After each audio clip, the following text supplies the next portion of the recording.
ಆಪಾದಮೌಲಿಪರ್ಯಂತಂ ಗುರುಣಾಮಾಕೃತಿಂ ಸ್ಮರೇತ್ ತೇನ ವಿಘ್ನಾಃ ಪ್ರಣಶ್ಯಂತಿ ಸಿದ್ಧ್ಯಂತಿ ಚ ಮನೋರಥಾಃ.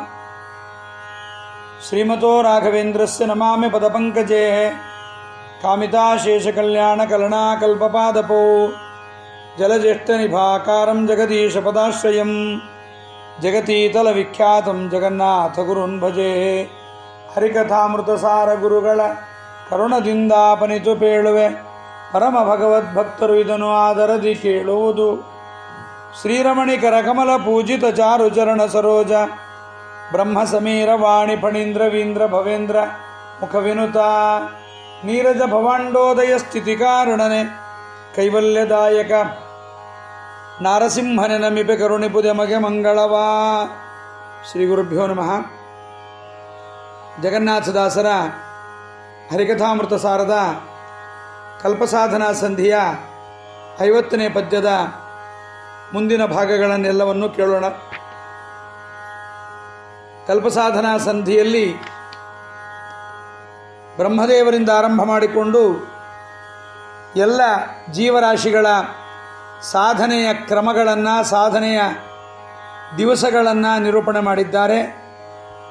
50ನೇ ಪದ್ಯದಿಂದ ಭಗವಂತನ ಒಂದಿಷ್ಟು ಮಹಿಮೆ, ಈ ಸಮಯದ ಸಾಧನಾ ಕಲ್ಪ ಅಂದರೆ ಏನು ಅನ್ನುವುದನ್ನೆಲ್ಲ ಮುಂದೆ ಈ ಮುಂದಿನ ಪದ್ಯಗಳಲ್ಲಿ 63 ಪದ್ಯಗಳಲ್ಲಿ ನಿರೂಪಣೆ ಮಾಡ್ತಾರೆ ಜಗನ್ನಾಥದಾಸರು. ಒಟ್ಟು ಈ ಸಂಧಿಯ ಕೊನೆಯಲ್ಲಿ 63ನೇ ಪದ್ಯದ ತನಕ ಇದೆ. ಆದ್ದರಿಂದ ದಿನ ಅಂದ್ರೇನು, ಘಳಿಗೆ, ಮುಹೂರ್ತ ಇವೆಲ್ಲವನ್ನು ತಿಳಿಸ್ತಾರೆ. ಯಾವನ ಕುರಿತು ಎಲ್ಲರೂ ಸಾಧನೆಯನ್ನು ಮಾಡುತ್ತಾರೆ, ಯಾವನ ಅನುಗ್ರಹವನ್ನು ಸಂಪಾದನೆ ಮಾಡಿ ತಿರುತಿರುಗಿ ಹುಟ್ಟುವ ಲಿಂಗ ಶರೀರ ಆವರ್ಕವಾಗಿರುವ ಈ ಸಂಸಾರದಿಂದ ಬಿಡುಗಡೆಯನ್ನು ಹೊಂದಬೇಕು ಎನ್ನುವ ಅಪೇಕ್ಷೆ ಇದ್ದವರೆಲ್ಲರೂ ಕಲ್ಪಸಾಧನಾ ಸಂಧಿಯನ್ನು ಓದುವುದರಿಂದ ಭಗವಂತ ಲಿಂಗ ಶರೀರದಿಂದ ಬಿಡುಗಡೆಯನ್ನು ಮಾಡಿಕೊಡ್ತಾ ಇದ್ದಾನೆ.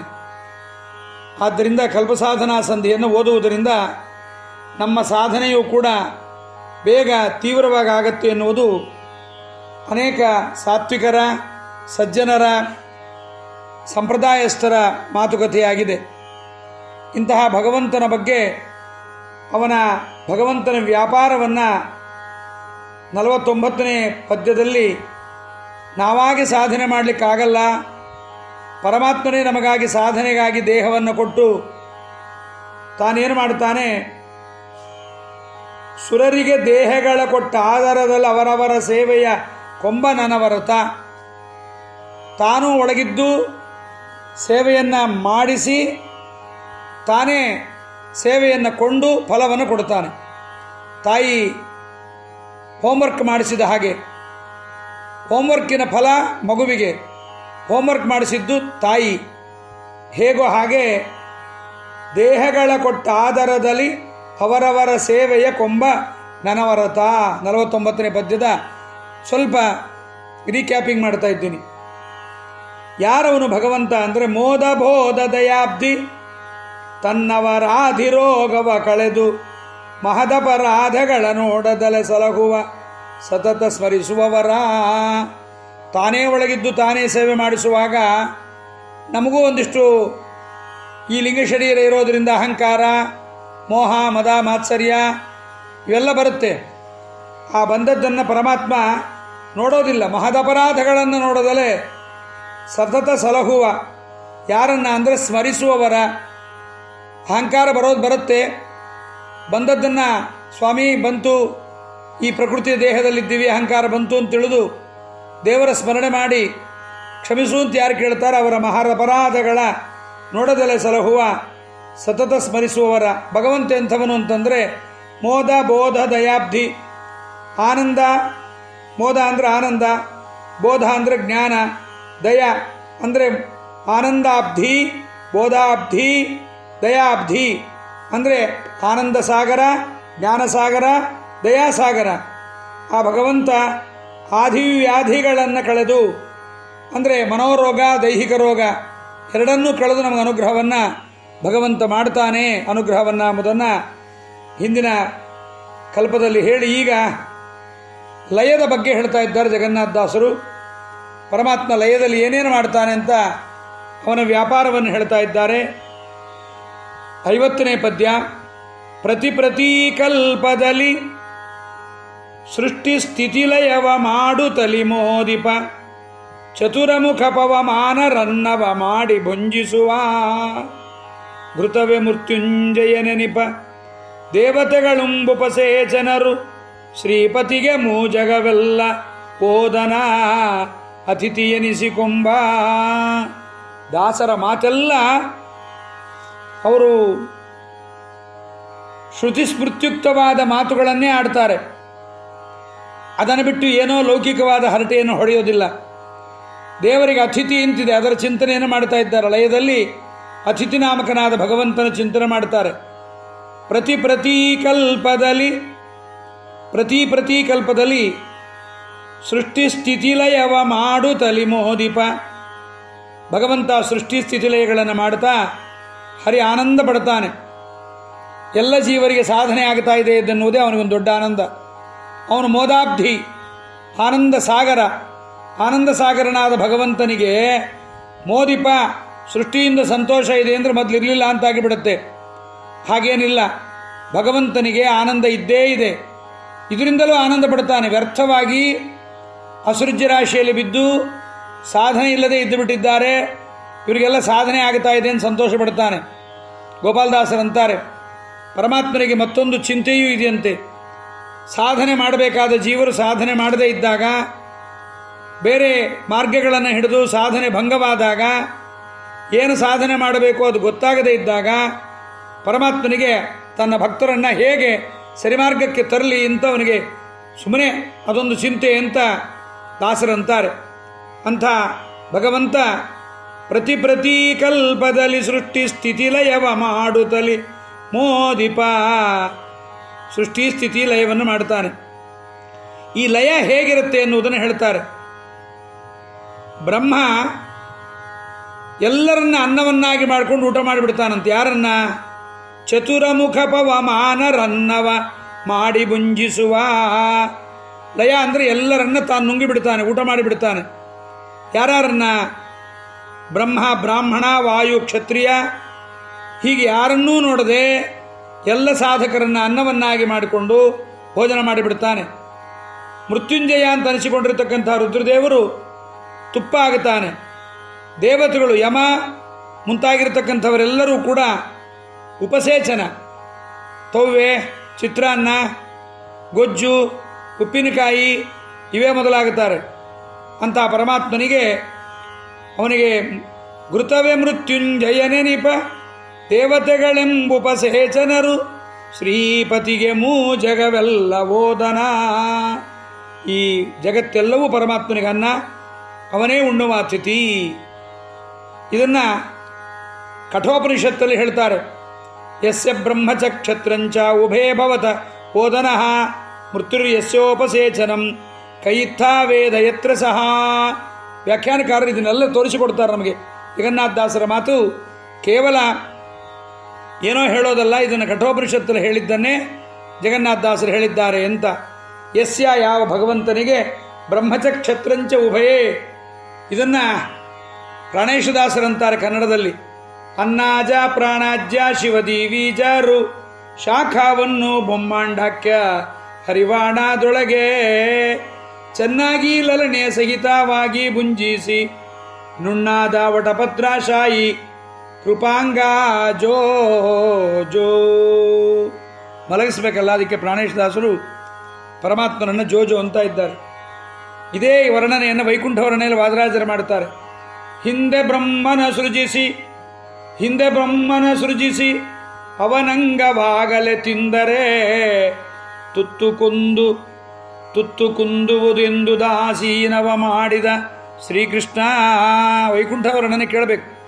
ಸೃಷ್ಟಿ ಸಂಧಿ, ಲಯ ಸಂಧಿ, ಸ್ಥಿತಿ ಸಂಧಿ ಅಂತೆಲ್ಲ ಮಾಡಿ ತುಂಬ ಚೆನ್ನಾಗಿ ಬರೆದಿದ್ದಾರೆ ವಾದರಾಜರು. ಮೊದಲೇ ಸೃಷ್ಟಿ ಮಾಡಿದ ಕೂಡಲೇ ಆವಾಗಲೇ ತಿಂದುಬಿಟ್ರೆ ಊಟ ಸರಿಯಾಗಿ ಆಗಲ್ಲ. ಈಗಲೇ ಸೃಷ್ಟಿ ಮಾಡಿದ ಕೂಡಲೇ ಕಡಿಮೆ ಆದೀತು ತುತ್ತು. ಜೀವರು ಸಾಧನೆ ಮಾಡಬೇಕು. ಆಗ ಬಲಿತು ಮಾಗಿದ ಹಣ್ಣಿನಂತೆ ಪರಮಾತ್ಮ ಉದಾಸೀನ ಮಾಡಿದ. ಮಾಗಿದ ಹಣ್ಣಿನಂತೆ ರುಚಿಕರವಾದ ಕಾಯಿ ಬಿಟ್ಟು ಕೂಡಲೇ ತಿನ್ಬಿಡಬಾರ್ದು, ಅದು ಹಣ್ಣಾಗಬೇಕು. ಅವರ ಸತ್ಕರ್ಮ ಭರಿತವಾದ ರಸಭರಿತವಾದ ಪುಷ್ಟರಾದ ಬ್ರಾಹ್ಮಣ ಕ್ಷತ್ರಿಯಾದ ಸಕಲ ಜೀವರನ್ನು ತಿನ್ನುವಾಗಲೇ ತನಗೆ ಭರ್ಜರಿ ಊಟವಾಗತ್ತೆ ಅಂತ ಪರಮಾತ್ಮ ಲಯ ಸಮಯಕ್ಕೆ ಕಾಯ್ದಿದ್ದ. ಎಂದುದಾಸೀನವ ಮಾಡಿದ ಶ್ರೀಕೃಷ್ಣ ಇಂದು ಭುಜಿಸಿ ತೇಗುತ್ತಿರ್ದ. ಸಾಯಿಕ್ಷತ ಯದಿ ಹವಾವ ಇಮಮಭಿಮಂಸೆ ಕನಿಯೋನ್ನಂ ಕರಿಷ್ಯೆ ಅಂತ ಉಪನಿಷತ್ತಲ್ಲಿ ಹೇಳ್ತಾ ಇದೆ. ಅದಕ್ಕಾಗಿ ಪರಮಾತ್ಮ ಕೇವಲ ಕಲ್ಪನೆಯಲ್ಲ, ಪರಮಾತ್ಮ ಊಟ ಮಾಡೋದು. ಈ ದೇವತೆಗಳನ್ನೆಲ್ಲರನ್ನ ತನಗೆ ಬೇಕಾದಂತೆ ಊಟಕ್ಕೆ ಬೇಕಾದಂತೆ ಮಾಡಿಕೊಂಡು ಭೋಜನವನ್ನು ಮಾಡುತ್ತಾನೆ ಎಂಬುದನ್ನು, ಇದು ಲಯ. ಯಾಕೆ ಲಯ ಹೇಳ್ತಾ ಇದ್ದಾರೆ ಜಗನ್ನಾಥದಾಸರು ಅಂದರೆ, ಈ ಕಲ್ಪ ಸಾಧನೆಗಳನ್ನೆಲ್ಲ ಮುಗಿಸಿದವರು ಈ ಲಯಕ್ಕಾಗಿ ಕಾಯ್ದಿರ್ತಾರೆ. ಇವಾಗ ಭಾಗವತವನ್ನು ಕೇಳಿದ ಪರೀಕ್ಷಿತರಾಜರು ಮೋಕ್ಷಕ್ಕೆ ಹೋಗಿಲ್ಲ. ಅವರಿನ್ನೂ ಮೋಕ್ಷಕ್ಕೆ ಹೋಗದಂತೆ ಲಯ ಆಗಬೇಕು. ಲಯ ಆದಮೇಲೆ ಸೃಷ್ಟಿಯಾಗಬೇಕು. ಸೃಷ್ಟಿ ಆದ ಮೇಲೆ ಪರಮಾತ್ಮ ಶ್ವೇತದ್ವೀಪದಲ್ಲಿ ಕೂತ್ಕೋತಾನೆ. ಶ್ವೇತದ್ವೀಪದಲ್ಲಿ ಕೂತ ಮೇಲೆ ಎಲ್ಲರನ್ನ ಕರೀತಾನೆ. ಆಗ ಮೋಕ್ಷ ಅಂಬತಕ್ಕಂಥದ್ದಾಗತ್ತೆ. ಈಗಿರುವ ವಾಯುದೇವರು ಬ್ರಹ್ಮದೇವರಾಗುತ್ತಾರೆ. ಈಗಿರುವ ಬ್ರಹ್ಮದೇವರು ಮುಕ್ತರಾಗುತ್ತಾರೆ. ಈ ಬ್ರಹ್ಮದೇವರ ಜೊತೆಗೆ ವಿರಜಾನದಿ ಸ್ನಾನ ಲಯಕಾಲದಲ್ಲಿ ಆಗತಕ್ಕಂಥದ್ದಾಗತ್ತೆ. ಆ ಲಯಕಾಲದಲ್ಲಿ ಬ್ರಹ್ಮದೇವರ ಜೊತೆಗೆ ವಿರಜಾನದಿ ಸ್ನಾನ ಆದ ಮೇಲೆ, ಲಿಂಗ ಶರೀರ ಭಂಗ ಆದ ಮೇಲೆ ನಮಗೆ ಆನಂದ ಮಾತ್ರ ದೇಹ ಬರುತ್ತೆ. ದೇಹ ಬರುತ್ತೆ, ಸಂಪೂರ್ಣವಾಗಿ ಅದನ್ನು ಭೋಗ ಮಾಡಲಿಕ್ಕಾಗಲ್ಲ. ಆನಂದ ಮಾತ್ರ ಉಪಶಾಂ ತದನುಭವರಹಿತಾನಾಮ್ ಅಂತ ರಾಘವೇಂದ್ರ ಸ್ವಾಮಿಗಳು ಪ್ರಾತಃ ಸಂಕಲ್ಪ ಗದ್ಯದಲ್ಲಿ. ಹೀಗೆ ಭಗವಂತ ಅವನಿಗೆ ಅತಿಥಿ ಓದನ ಅತಿಥಿ ಎನಿಸಿಕೊಂಬ. ಅತಿಥಿ ಥ ಅಂದರೆ ಅನ್ನ. ಅತಿಶಯೇನ ತಮ್ಮ ಅನ್ನಂ, ಹೆಚ್ಚು ಅನ್ನವನ್ನು ಊಟ ಮಾಡ್ತಾನೆ. ಇಷ್ಟು ಊಟ ಯಾರು ಮಾಡ್ತಾರೆ? ಅದಕ್ಕೆ ಪರಮಾತ್ಮನಿಗೆ ಅತಿಥಿ ಅಂತಾರೆ. ಲೌಕಿಕದಲ್ಲಿ ಬಳಸೋ ಮಾತು ಬೇರೆ. ಅತಿಥಿ ಅಂದರೆ ತಿಥಿ ಇಲ್ಲದೆ ಬರೋನು, ಹೇಳಿಸಿಕೊಳ್ಳದೆ ಬರುವವನು ಅಂತ. ಇವತ್ತು ಲೋಕದಲ್ಲಿ ಇದು ಸರಿ ಇಲ್ಲ. ಸಮಾರಂಭದಲ್ಲಿ ಮುಖ್ಯ ಅತಿಥಿಗಳು ಅಂತ ಹಾಕ್ತಾರೆ. ಮುಖ್ಯ ಅತಿಥಿಗಳು ಅಂದರೆ ತಿಥಿ ಇಲ್ಲದೆ ಕರೆಸಿಕೊಳ್ಳದೆ ಬಂದವನು ಅಂತ. ಅವ್ರನ್ನ ಕರೆದವ್ರನ್ನ ಏನಂತ ಹೇಳಬೇಕು? ಮುಖ್ಯ ಆಹ್ವಾನಿತರು ಎಂಬುದಾಗಿ ಅವ್ರನ್ನ ಬರೀಬೇಕು. ಅದು ಗೊತ್ತಾಗಲ್ಲ, ಅತಿಥಿ ಅಂತ ಬರೀತಾರೆ. ಹಾಗಾಗಿ ಭಾಳ ಅರ್ಥಗಳಿದೆ.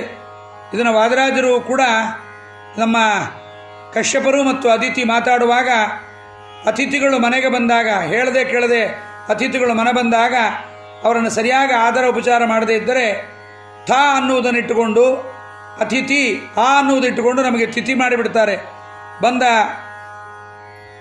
ಮನೆಗೆ ಬಂದ ಅತಿಥಿಗಳನ್ನು ಸತ್ಕಾರ ಮಾಡದೇ ಇದ್ದರೆ ಅಂತ ಹೇಳ್ತಾರೆ. ಹೀಗೆ ಭಗವಂತ ವಿಧಿಂ ಬ್ರಹ್ಮಾಂಡ ವಿಗ್ರಹಂ, ಬ್ರಹ್ಮದೇವರ ಶರೀರವಾಗಿರ್ತಕ್ಕಂಥ ಈ ಬ್ರಹ್ಮಾಂಡವನ್ನೆಲ್ಲ ಭಗವಂತ ಊಟ ಮಾಡಿಬಿಡ್ತಾನೆ ಎಂಬುದನ್ನು ಹೇಳಿ, ಪರಮಾತ್ಮ ಊಟ ಮಾಡ್ತಾನೆ. ಯಾಕೆ ಊಟ ಮಾಡ್ತಾನೆ ಅಂದರೆ, ಅವನು ಊಟ ಮಾಡದೇ ಇದ್ದರೆ ನಮಗೆ ಊಟ ಆಗೋದಿಲ್ಲ. ಅವನು ಊಟ ಮಾಡಲೇಬೇಕು ಭಗವಂತ. ಅವನು ಊಟ ಮಾಡಿದರೆ ನಾವು ಊಟ ಮಾಡಲಿಕ್ಕಾಗತ್ತೆ. ಅವನೇ ಊಟ ಮಾಡಬೇಕು. ನಮಗೆ ಪ್ರತ್ಯೇಕ ಊಟ ಅಂತಿಲ್ಲ. ಪ್ರತಿನಿತ್ಯವೂ ಹಾಗೆ, ಎಲ್ಲ ಕಾಲಗಳಲ್ಲೂ ಹಾಗೆ. ಅದನ್ನು 51ನೇ ಪದ್ಯದಲ್ಲಿ ಹೇಳ್ತಾರೆ. ಗರ್ಭಿಣಿ ಸ್ತ್ರೀ ಉಂಡ ಭೋಜನ, ಗರ್ಭಗತ ಶಿಶು ಉಂಬ ತೆರದಲ್ಲಿ, ನಿರ್ಭಯನು ತಾನುಂಡುಣಿಸುವನು ಸರ್ವಜೀವರಿಗೆ, ನಿರ್ಬಲ ಅತಿ ಪರಮಾಣು ಜೀವಗೆ, ಹಬ್ಬುವುದ ಸ್ಥೂಲ ಅನ್ನ ಭೋಜನ, ಅರ್ಭಕರು ಪೇಳುವರು ಕೋವಿದರಿದನು ಒಡಂಬಡರು. ಪದಚ್ಛೇದ. ಗರ್ಭಿಣಿ ಸ್ತ್ರೀ ಉಂಡ ಭೋಜನ, ಗರ್ಭಗತ ಶಿಶು ಉಂಬ ತೆರದಲ್ಲಿ, ನಿರ್ಭಯನು ತಾನು ಉಂಡು ಉಣಿಸುವನು ಸರ್ವಜೀವರಿಗೆ, ನಿರ್ಬಲ ಅತಿ ಪರಮಾಣು ಜೀವಗೆ, ಹಬ್ಬುವುದೇ ಸ್ಥೂಲ ಅನ್ನ ಭೋಜನ, ಅರ್ಭಕರು ಪೇಳುವರು ಕೋವಿದರು ಇದನು ಒಡಂಬಡರು. ಗರ್ಭಿಣಿ ಸ್ತ್ರೀ ಊಟ ಮಾಡ್ತಾಳೆ. ಆ ಊಟ ಮಾಡಿದಾಗ ಒಳಗಿರುವ ಗರ್ಭಗತವಾದ ಶಿಶು ಊಟವನ್ನು ಮಾಡುತ್ತೆ. ಭಗವಂತ ತಾನು ಊಟ ಮಾಡಿ ಸರ್ವಜೀವರಿಗೆ ಊಟ ಮಾಡಿಸ್ತಾನೆ.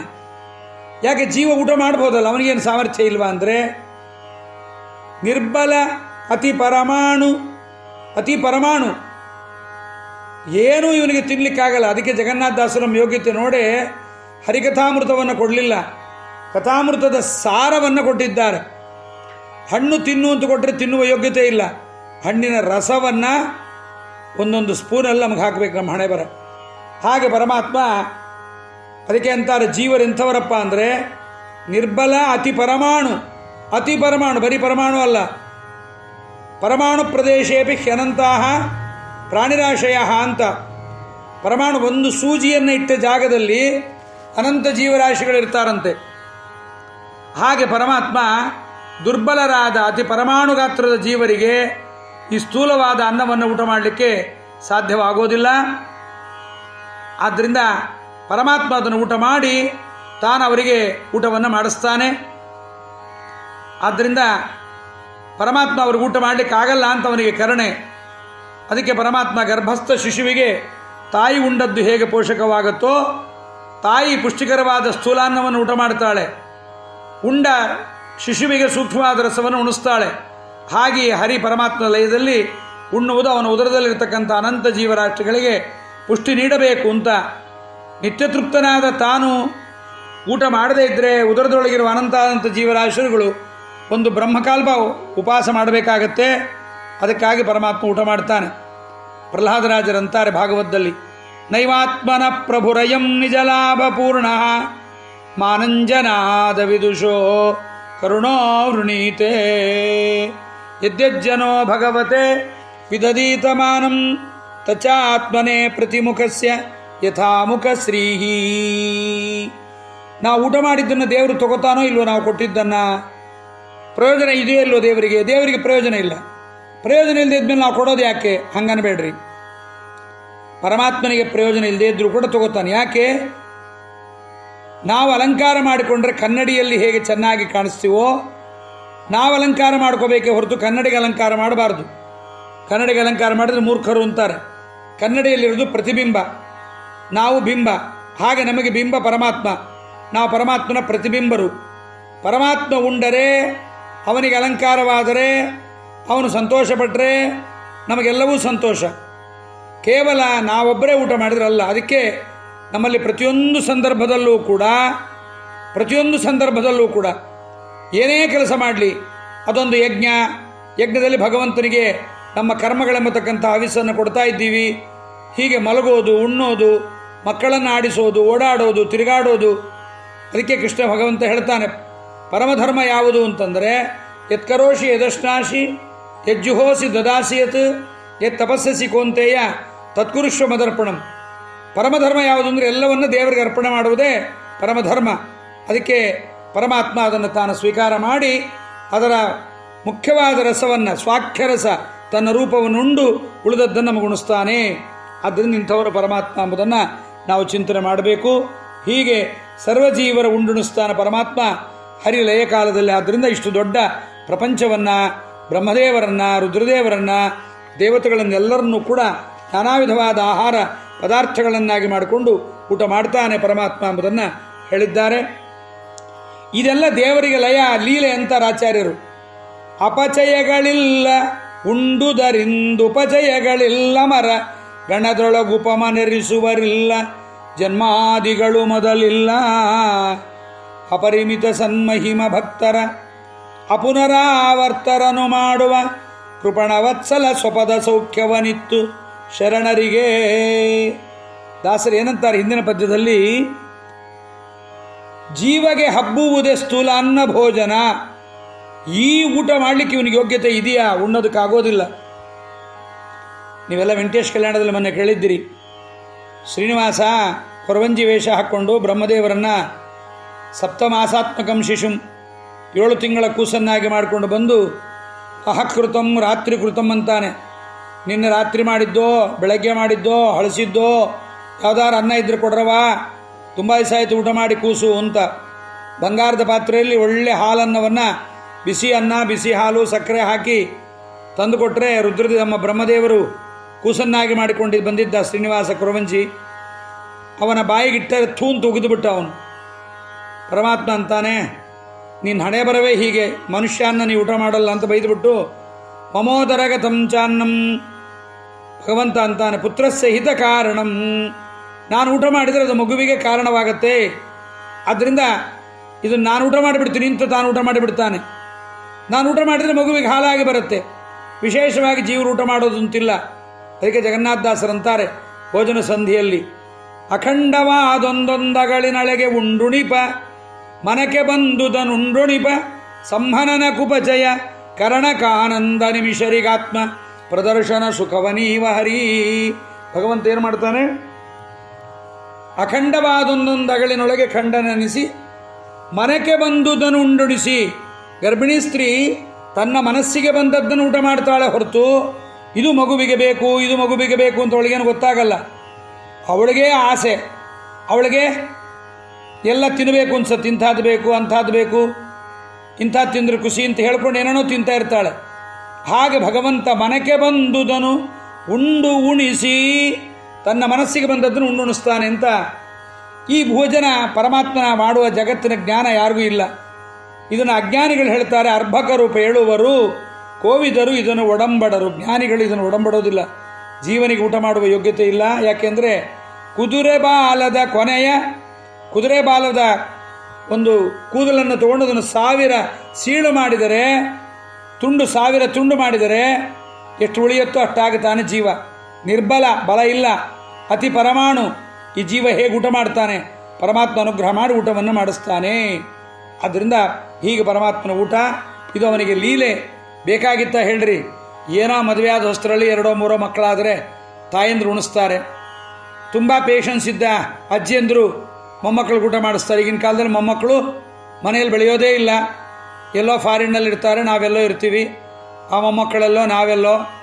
ಆದರೆ ಭಗವಂತ ಎಲ್ಲ ಮೊಮ್ಮಕ್ಕಳನ್ನು ಎಲ್ಲರನ್ನ ಮುಂದೆ ಹಾಕ್ಕೊಂಡು ಇಷ್ಟೆಲ್ಲ ಕೆಲಸಗಳನ್ನು ಭಗವಂತ ಮಾಡ್ತಾನೆ. ಇದು ಭಗವಂತನಿಗೆ ಲೀಲೆ. ಇದನ್ನು ಮಾಡುವುದರಿಂದ ಅವನಿಗೇನಾದ್ರು ಲಾಭ ಇದೆಯಾ ಅಂದರೆ, ಅಪಚಯಗಳಿಲ್ಲ ಉಂಡುದರಿಂದ, ಉಪಚಯಗಳಿಲ್ಲ ಅಮರದ ಗಾಣದೊಳಗೆ ಉಪಮರಣಿಸುವರಿಲ್ಲ. ಪದಚ್ಛೇದ ಅರ್ಥ ಆಗ್ತಾ ಇರ್ಬೋದಾಗಲೇ. ಅಪಚಯಗಳಿಲ್ಲ ಉಂಡುದುದರಿಂದ, ಉಪಚಯಗಳಿಲ್ಲ ಅಮರಗಣದೊಳಗೆ ಉಪಮರಣಿಸುವರಿಲ್ಲ.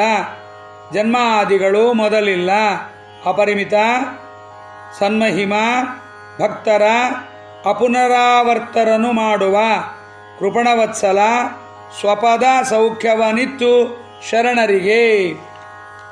ಪರಮಾತ್ಮನಿಗೆ ಅವನಿಗಿದೆಲ್ಲ ಇಲ್ಲ. ದೇವತೆಗಳ ಹೊಗಳುತ್ತಾರೆ, ಅರ್ಭಕರು ಪೇಳುವರು ಕೋವಿದರು ಇದನ್ನು ಒಡಂಬಡರು ಅನ್ನುವುದನ್ನೇ ವಿಸ್ತಾರ ಮಾಡ್ತಾ ಇದ್ದಾರೆ ಜಗನ್ನಾಥದಾಸರು.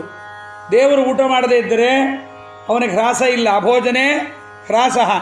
ಊಟ ಮಾಡದೇ ಇದ್ದರೆ ದೇವರಿಗೆ ನಾವು ಏಕಾದಶಿ ಇಷ್ಟೊತ್ತಾದರೆ ಸುಸ್ತಾಗಿಬಿಡ್ತೀವಿ, ನಾಳೆ ಬೆಳಗ್ಗೆ ಆಗೋಷ್ಟೊತ್ತಿಗೆ ಇನ್ನೂ ಸುಸ್ತಾಗ್ತೀವಿ.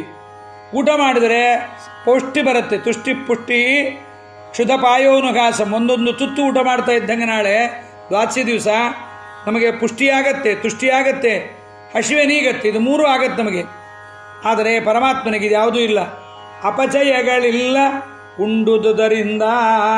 ಉಣ್ಣದೇ ಇದ್ದರೆ ಪರಮಾತ್ಮ ಸೊರಗೋದಿಲ್ಲ, ಉಣ್ಣೋದರಿಂದ ಬಲಿಯುವುದೂ ಇಲ್ಲ. ಅವನು ಅಮರ. ಆದ್ದರಿಂದ ಅಮರಗಣದಲ್ಲಿ ಅವನಿಗೆ ಸಾಟಿಯಾದವರು ಯಾರೂ ಇಲ್ಲ. ಜನನರಹಿತ ಕೂತಿ ನಂದನ. ಜಗನ್ನಾಥದಾಸರು ಅಂದಿದ್ದಾರೆ, ಜನನ ಮರಣಗಳು ಅವನಿಗೆ ಇಲ್ಲವೇ ಇಲ್ಲ. ಅಪರಿಮಿತ ಪರಮಾತ್ಮ, ಸನ್ಮಹಿಮ, ಮಿತಿಯಿಲ್ಲದೆ ಇರುವಷ್ಟು ನಿರ್ದಿಷ್ಟವಾದ ಮಹಿಮೆಗಳಿರತಕ್ಕಂಥ ಪರಮಾತ್ಮ ಭಕ್ತರನ್ನು ಭೂಮಿಗೆ ಹಿಂತಿರುಗಿ ಬಾರದಂತೆ ಶಾಶ್ವತವಾಗಿ ಮುಕ್ತರನ್ನಾಗಿ ಮಾಡುತ್ತಾನೆ. ದೀನವತ್ಸಲ, ತನ್ನಲ್ಲಿ ಶರಣು ಬಂದವರಿಗೆ ತನ್ನ ಮನೆಯ ಸೌಖ್ಯವನ್ನು ಕೊಡ್ತಾನೆ. ಅದಕ್ಕೆ ಒಂದೇ ಹಕ್ಕಿ ಹಣ್ತಿಂತೈತೆ ಮತ್ತೊಂದು ಹಕ್ಕಿ ನೋಡುತ್ತದಪ್ಪ, ಹಣ್ತಿಂದ ಹಕ್ಕಿ ಬಡವಾಗೈತೆ ತಿನ್ನದ ಹಕ್ಕಿ ಬಲಿತೈತಣ್ಣ, ಸುಳ್ಳಲ್ಲ ಇದು ಕೇಳೋ ತಮ್ಮ ದ್ವಾಸುಪರ್ಣದ ಶ್ರುತಿಯಲ್ಲೈತೆ. ಅದಕ್ಕೆ ಹೇಳ್ತಾರೆ, ದ್ವಾಸುಪರ್ಣ ಸಯುಜಾ ಸಖಾಯ ಸಮಾನಂ ವೃಕ್ಷಂ ಪರಿಷಸ್ವ ಜಾತೆ ತಯೋರನ್ಯ ಪಿಪ್ಪಲಂ ಸ್ವಾದ್ವತ್ತಿ ಅನಷ್ಟನ್ನನ್ಯೋ ಅಭಿಷಾಕ ಚೀತಿ. ಊಟ ಮಾಡ್ತಾ ಇರ್ತಕ್ಕಂಥ ಜೀವ ಸೊರಗುತ್ತಾ ಇದ್ದಾನೆ. ಕರ್ಮದ ಫಲವನ್ನುಂಡವನು ನೋಡ್ತಾ ಇರುವ ಪರಮಾತ್ಮ ದಿನದಿನಕ್ಕೆ ವೃದ್ಧಿಯನ್ನು ಹೊಂದುತ್ತಲೇ ಇರ್ತಾನೆ. ಪರಮಾತ್ಮ ಸಮರ್ಥನಾಗಿರ್ತಕ್ಕಂಥವನು. ಉಣ್ಣದ ಹಕ್ಕಿ, ಊಟ ಮಾಡದೇ ಇರತಕ್ಕಂಥ ಹಕ್ಕಿ ಪರಮಾತ್ಮ ಬಲಿತೇ ಇದ್ದಾನೆ, ಸಮರ್ಥನಾಗಿದ್ದಾನೆ. ಪರಮಾತ್ಮ ತಾನು ಊಟ ಮಾಡದೆ ನಲೀತಾ ಇರ್ತಾನೆ. ಹರಿ ಅಮರಗಣಕ್ಕೆ, ದೇವತಾಗಣಕ್ಕೆ ಅಮೃತವನ್ನು ಉಣ್ಣಿಸಿ ಅಮರರನ್ನಾಗಿ ಮಾಡಿದ ಅವನಿಗೆ ಆ ದೇವತೆಗಳಲ್ಲಿ ತನಗೆ ಸರಿಸಾಟಿ ಆದವರು ಯಾರೂ ಇರಲಿಕ್ಕೆ ಸಾಧ್ಯವಿಲ್ಲ. ಪರಮಾತ್ಮ ಸ್ವತಃ ಜನನ ಮರಣಾದಿಗಳಿಂದ ವರ್ಜಿತನಾಗಿದ್ದಾನೆ. ಅನಂತ ಶಕ್ತಿಯಿಂದ ಕೂಡಿದ್ದಾನೆ. ಅದರಿಂದ ಬ್ರಹ್ಮಾಂಡವನ್ನು ಭೋಜನ ಮಾಡುವುದರಿಂದ ಇನ್ನೂ ವಾದರಾಜರ ವೈಕುಂಠ ವರ್ಣನೆಯಲ್ಲಿ ಭಾರಿ ಹೇಳ್ತಾರೆ ಊಟದ ಬಗ್ಗೆ. ಲಕ್ಷ್ಮೀದೇವಿ ಹೇಗೆ ಊಟ ಮಾಡಿಸ್ತಾಳೆ, ಊಟ ಮಾಡಿಸುವಾಗ ಏನು ಮಾಡ್ತಾಳೆಲ್ಲ ಅಂತ ಹೇಳ್ತಾರೆ. ಆ ಬ್ರಹ್ಮಾಂಡವನ್ನು ಭೋಜನ ಮಾಡುವುದರಿಂದ ಭಗವಂತನಿಗೆ ಏನೂ ಪ್ರಯೋಜನವಾಗಬೇಕಾಗಿಲ್ಲ. ನಾನವಾಪ್ತಮವಾಪ್ತವ್ಯಂ ವೃತ್ತಯೇವಚ ಕರ್ಮಣಿ ಅಂತಾನೆ ಭಗವದ್ಗೀತೆಯಲ್ಲಿ ಪರಮಾತ್ಮ. ಕೇವಲ ಭಕ್ತರ ಪ್ರಯೋಜನಕ್ಕಾಗಿ, ಅವರನ್ನೂ ತನ್ನ ಮನೆಗೆ ಕರೆಸಿಕೊಳ್ಳುವುದಕ್ಕಾಗಿ ಲಯ ಎಂಬುದನ್ನು ಮಾಡ್ತಾನೆ. ಯಾಕೆ ಲಯ ಮಾಡ್ತಾನೆ ಭಗವಂತ? ತಾನೇ ಸೃಷ್ಟಿ ಮಾಡಿದ ಪ್ರಪಂಚ, ತಾನೇ ಯಾಕೆ ಹೀಗೆ ಮಾಡ್ತಾನೆ? ಇದು ಮಾಡಬಾರ್ದಲ್ವಾ? ಪರಮಾತ್ಮ ತಾನೇ ಸೃಷ್ಟಿ ಮಾಡಿದ್ದಾನೆ. ಸೃಷ್ಟಿ ಮಾಡಿದ ಈ ಪ್ರಪಂಚವನ್ನು ತಾನೇ ಲಯ ಮಾಡಿಬಿಟ್ರೆ ತಪ್ಪಲ್ವೇ ಇದು? ಯಾಕೆ ಮಾಡ್ತಾನೆ ಪರಮಾತ್ಮ ಅಂದರೆ ಅದೊಂದು ಲೀಲೆ. ಮತ್ತೊಂದು ಹೇಳ್ತಾರೆ, ಅನಂತ ಜೀವರಾಶಿಗಳು ನಾನಾ ಯೋನಿಗಳಲ್ಲಿ ತಂದೆ ತಾಯಿ ಗಂಡ ಹೆಂಡತಿ ಮಕ್ಕಳು ಹಂದಿ ಕತ್ತೆ ನಾಯಿ ಇರುವೆ ಪಕ್ಷಿ ಪ್ರಾಣಿ ಮೀನು ನಾನಾ ಯೋನಿಗಳಲ್ಲಿ ಸುತ್ತಾಡಿ ಸುತ್ತಾಡಿ ಸುಸ್ತಾಗಿರ್ತಾರೆ. ಶ್ರಮಾಪಹೃತಯೇ ಕಲ್ಪಾವಸಾನೇ ಜಯ. ಇವರೆಲ್ಲರ ಜೀವನ ಕಲ್ಪ ಕೊನೆಯಲ್ಲಿ ಶ್ರಮವನ್ನು ಕಳೆಯಲಿಕ್ಕಾಗಿ ಭಗವಂತ ಈ ಒಂದು ವ್ಯಾಪಾರವನ್ನು ಮಾಡ್ತಾ ಇದ್ದಾನೆ. ಇದು ಕಲ್ಪಸಾಧನಾ ಸಂಧಿಯಲ್ಲಿ ಲಯ ಯಾಕೆ ಮಾಡ್ತಾನೆ ಅಂದರೆ ಇದಕ್ಕಾಗಿ ಮಾಡ್ತಾನೆ. ಆ ಲಯ ಮಾಡುವಾಗ ಎಲ್ಲರನ್ನು ಊಟ ಮಾಡ್ತಾನೆ. ಊಟ ಮಾಡಿ ಸ್ವತಃ ಪರಮಾತ್ಮನಿಗೆ ಜನ್ಮ ಇಲ್ಲ. ಅದಕ್ಕೆ ಜಗನ್ನಾಥದಾಸರಂದರು ಜನನರಹಿತ ಕೂತಿನಂದನ. ಆದ್ದರಿಂದ ತಾನಿಗೆ ಜನ್ಮವಿಲ್ಲ, ಭಕ್ತರ ಅಪುನರಾವರ್ತರನು ಮಾಡುವ. ಯಾಕೆ ಮಾಡ್ತಾನೆ ಪರಮಾತ್ಮ? ಇದೆಲ್ಲ ಯಾಕೆ ಬೇಕ್ರಿ ಅಂತಂದರೆ ಕೃಪಣವತ್ಸಲ. ನಾವು ಅತ್ಯಂತ ಕೃಪಣರು. ಈ ಸಂಸಾರದಲ್ಲೇ ಸುಖ ಇದೆ, ಇಲ್ಲೇ ಚೆನ್ನಾಗಿರೋಣ ಎನ್ನುವ ಮೂರ್ಖರಿಗೆ ಇಲ್ಲಿ ದುಃಖವನ್ನು ತೋರಿಸಿ ಇದು ಬೇಡ. ಈಗೆಲ್ಲ ನೀವು ನೋಡಿರ್ತೀರಿ ಕೆಲವೊಂದು ಕಡೆ ಇನ್ಸ್ಟಾಗ್ರಾಮಲ್ಲೆಲ್ಲ ಊಟ ಮಾಡದೇ ಇದ್ದ ಮಕ್ಕಳಿಗೆ ಒಂದು ಬೊಂಬೆ ಇಟ್ಕೊಂಡು ಬೊಂಬೆಗೆ ಪಟ ಪಟ ಪಟ ಪಟ ಹೊಡಿತಾರೆ. ಆ ಬೊಂಬೆಗೆ ಹೊಡೆದಿದ್ದು ನೋಡಿ ಮಗು ಹೆದರ್ಕೊಂಡು ತಾನು ತಿನ್ನುತ್ತೆ. ಹಾಗೆ ಭಗವಂತ ನಮ್ಮನ್ನೇನು ಮಾಡ್ತಾನೆ?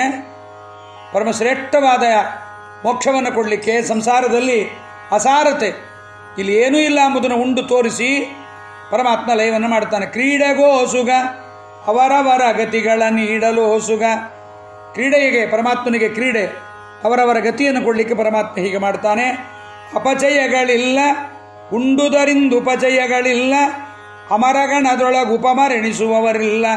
ಪರಮಾತ್ಮನಿಗೆ ದೇವತಾಗಣಗಳಲ್ಲಿ ಸರಿಯಾದವನು ಅಂತ ಯಾರೂ ಇಲ್ಲ. ಜನ್ಮಾದಿಗಳು ಮೊದಲಿಲ್ಲ. ಜಗತ್ತಿಗೆಲ್ಲವನ್ನು ಕೊಡುವ ಪರಮಾತ್ಮನಿಗೆ ಜನ್ಮ ಇಲ್ಲ. ಅದಕ್ಕೆ ಜಗನ್ನಾಥದಾಸರಂದರು ಪರಮಾತ್ಮನ ಬಗ್ಗೆ ಹೇಳುವಾಗ ಶ್ರೀಕರ ಅರ್ಚಿತ ಪಾದ ಪಲ್ಲವ ಗೋಕುಲದ ಗೊಲ್ಲತಿಯರನ್ನು ಒಲಿಸಿದ ಪಾಕಶಾಸನ ಪೂಜ್ಯ ಗೋಗೋ ವತ್ಸಗಳ ಕಾಯ್ದ ಒಕರಿಸಿ ಕುರುಪತಿಯ ಭೋಜನ ರೂಪನಾಮ ವಿಹೀನ ಗರ್ಗಾರೋಪಿತ ಸುನಾಮದಿಂ ಕರೆಸಿದ ಅಂತೆಲ್ಲ ಹೇಳಿದ್ದಾರೆ. ಅಪರಿಮಿತ ಸನ್ಮಹಿಮ ಭಕ್ತರ ಅಪುನರಾವರ್ತರನು ಮಾಡುವ. ನಚ ಪುನರಾವರ್ತತೆ ನಚ ಪುನರಾವರ್ತತೆ. ಮತ್ತೆ ಸಂಸಾರಕ್ಕೆ ಬೇಡ. ಬಾಯಲ್ಲಿ ಹೇಳ್ತೀವಿ ದಿನ, ಪುಟ್ಟಿಸಾಲೆ ಬೇಡವಿನ್ನು ಪುಟ್ಟಿಸಿದಕ್ಕೆ ಪಾಲಿಸಿನ್ನು ಇಷ್ಟು ಮಾತ್ರ ಬೇಡಿಕೊಂಬೆ. ದೇವರನ್ನು ಕೇಳ್ತೀವಿ, ಸಾಕು ಸ್ವಾಮಿ ಸಂಸಾರ ದುಃಖಮಯವಾಗಿದೆ ಬೇಡ ಅಂತ. ಬಟ್ ರುಚಿ ಇದ್ದೇ ಇರುತ್ತೆ. ಸ್ತೋತ್ರ ಹೇಳುವಾಗ ರೊಟೀನ್ ಸ್ತೋತ್ರ ಹೇಳಿಬಿಡ್ತೀವಿ, ಆದರೆ ನಿಜವಾಗಲೂ ನಮಗೆ ಅಭಿಮಾನ ಇದೆ, ಕೃಪಣರು ನಾವು ಅಂತ. ಭಗವಂತ ತಾನೇನು ಮಾಡ್ತಾನೆ? ಅಪರಿಮಿತ ಸನ್ಮಹಿಮ ಭಕ್ತರ ಅಪುನರಾವರ್ತರನು ಮಾಡುವ ಕೃಪಣವತ್ಸಲ. ಕೃಪಣಾನ್ ವತ್ಸವತು ಲಾತೀತಿ ಕೃಪಣವತ್ಸಲ. ಕೃಪಣರಾದ ನಮ್ಮಂಥವರನ್ನು ತಾಯಿ ಕರುವನ್ನು ಬಳಿಯಲ್ಲಿ ಸೆಳೆದುಕೊಳ್ಳುವಂತೆ ಹೇಳಿಕೊಂಡು ಸ್ವಪದ ಸೌಖ್ಯವನಿತ್ತು ಶರಣರಿಗೆ, ತನ್ನ ಭಕ್ತರಿಗೆ ತನ್ನ ಶ್ರೇಷ್ಠವಾಗಿರತಕ್ಕಂತಹ ಮನೆಯನ್ನು ಕೊಟ್ಟು ಅವರನ್ನು ಉದ್ಧಾರವನ್ನು ಪರಮಾತ್ಮ ಮಾಡತಕ್ಕಂಥವನಾಗುತ್ತಾನೆ. ಇಂಥ ಕರುಣಾ ಸಮುದ್ರ ಇದ್ದಾನೆ ಭಗವಂತ. ಇಂಥ ಭಗವಂತ ತಾನೇ ಸೃಷ್ಟಿ ಮಾಡಿದ ಪ್ರಪಂಚವನ್ನು ತಾನೇ ಲಯವನ್ನು ಮಾಡ್ತಾನೆ. ಇದೆಷ್ಟು ಉಚಿತ, ಇದು ಯೋಗ್ಯವೇ, ಇದು ಮಾಡಬಹುದೇ ಭಗವಂತ ಅನ್ನುವ ಪ್ರಶ್ನೆಗೆ ಉತ್ತರವನ್ನು ನಾಳಿನ ದಿವಸ ಕೊಡ್ತಾರೆ. ಶ್ರೀಕೃಷ್ಣಾರ್ಪಣಮಸ್ತು. ಹರಿಯೇ ನಮಃ. ಕಾಯೇನ ವಾಚ ಮನಸೇಂದ್ರಿಯೈರ್ವ ಬುದ್ಧ್ಯಾತ್ಮನಾ ವಾ ಸುತ ಸ್ವಭಾವಂ ಕರೋಮಿ ಯದ್ಯತ್ ಸಕಲಂ ಪರಸ್ಮೈ ನಾರಾಯಣಾಯೇತಿ ಸಮರ್ಪಯಾಮಿ.